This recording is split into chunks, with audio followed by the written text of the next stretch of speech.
Rapid fire translation है, आपको भी हमारे साथ प्रैक्टिस करना है। आज मेरा बर्थडे है। It is my birthday today. क्या तुम सेलिब्रेट कर रहे हो? Are you going to celebrate? पैसे नहीं है मेरे पास। I have no money. कितनी कंजूस हो तुम। How miser are you? How miser you are. Statement देने दर। मैं पैसे नहीं दूंगा तुम्हें। I will give you money. तुम्हारे पास पैसे हैं? Do you have money?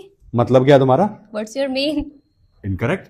इसको करेक्ट करना है आपको। मैं बता रहा हूं तुम्हें। I'm telling you. अभी बताओ ना। Tell me now.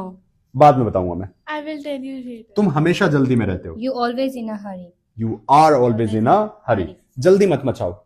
Don't be in hurry. इसको मैं ऐसे भी कह सकते हैं, डोंट रश इट। कहाँ जा रही हो? Where are you going? क्यों जा रही हो? Why are you going? मत जाओ। Don't go. मुझसे बात करो। Talk to me. मैं कर रहा हूं तुमसे बात। I'm talking to you. क्या कह रही हो तुम? What are you saying? Okay. Follow us to watch more video and practice like this on daily basis to improve your English.